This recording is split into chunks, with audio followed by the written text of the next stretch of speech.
Johnny Depp trial is driving a new online economy. This ex-L.A. prosecutor is all in. Emily D. Baker is exasperated.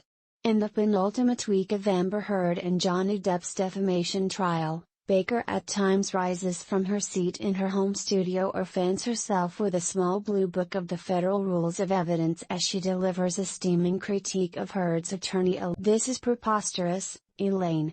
You don't do speaking objections, Baker, 44, sees as red lights flash to indicate another 1,000 subscribers have signed up to her. A so-called super chat message flashes across the screen from a viewer who paid $10 to let the audience know she thinks the judge is being too easy on Breedhoff. This is a mess, and the jury is going to see it's a mess. Baker adds. It is just another day in the weeks-long trial for this former Los Angeles deputy district attorney turned YouTuber whose live-streamed commentary has drawn audiences surpassing that of mainstream outlets like Fox or Entertainment Tonight. As Johnny Depp testified at one point Wednesday morning, Baker had about 128,000 live viewers, compared with 72,000 for Live Now from Fox and 86,000 for Baker, whose shock of purple hair and tinted glasses have become her trademark look, is one of a growing number of legal experts who are making their name not on traditional media outlets like court TV but online.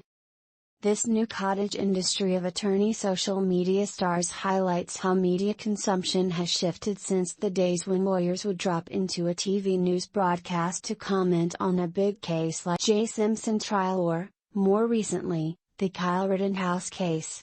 The Depp vs. Heard legal battle is showing how much of this audience is turning to platforms such as YouTube or TikTok for information. There has been a kind of historic shift in how people are consuming this kind of content like I've never seen before, says Rachel Stockman, president of online media network Law and Crime. The days of linear cable, watching a trial or watching a live event, I believe, are somewhat over.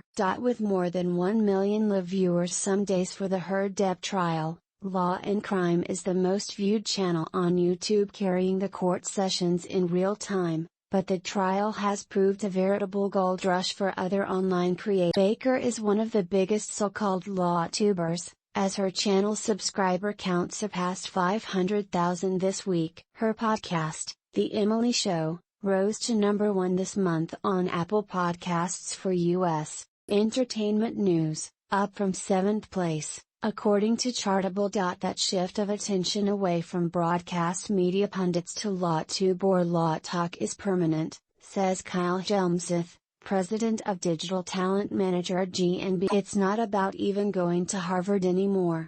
If you can amass the following, the rest doesn't matter. Jelmseth says, it really makes it so anybody can tell their story and show their expertise. Baker calls her largely female, law-curious audience law nerds and warns viewers she is a fan of the cursey words. The mother of two first posted a video, unboxing an iPhone, on her YouTube channel in 2015 from Manhattan Beach. In 2017, she told her followers she had quit her job in the high-pressure DA office to start an online legal consulting business. But then the pandemic presented a new opportunity. Her family had moved to Nashville, after her dentist husband closed his L.A. practice in 2020, in search of a home with an acre of land and good internet, she says. Back in 2020 she had a podcast aimed at helping small online businesses navigate the federal government's Paycheck Protection Program.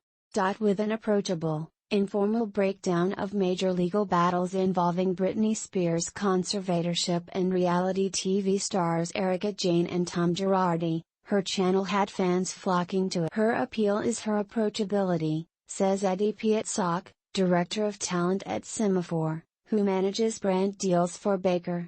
She's becoming the face of pop culture legal commentary, Pietzak says. Who doesn't look like a traditional attorney? Who's that stuffy old white guy from a law firm? She enjoys breaking down complex stories for her audience, Baker says. And when it comes to picking which cases to cover, she sticks to what she knows and finds interesting. I'm not a journalist, I'm a legal analyst, Baker says.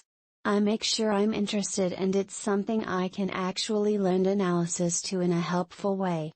Her channel was growing steadily before the Depp Heard case, adding a few thousand subscribers every week, according to analytics firm Social Blade. Then the former Hollywood couple's trial started in April, and the growth became exponential. Baker had around 200,000 subscribers before the trial started on April 11, but that has more than doubled.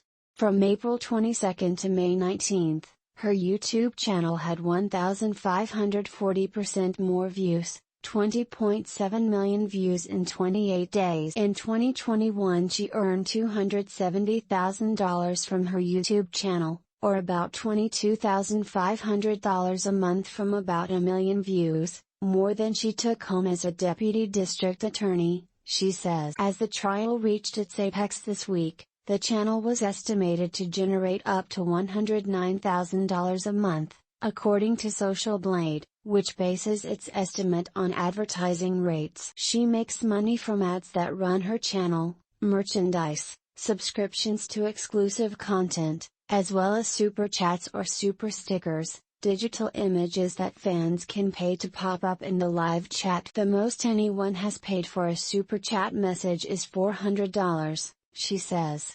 I didn't think people would be interested in hearing days of video depositions and expert testimony, and I was wrong. Depp sued his ex-wife for $50 million for allegedly defaming him in a Washington Post op-ed in 2018. Heard is countersuing Depp over comments from his then attorney for calling her allegations of domestic abuse a hoax.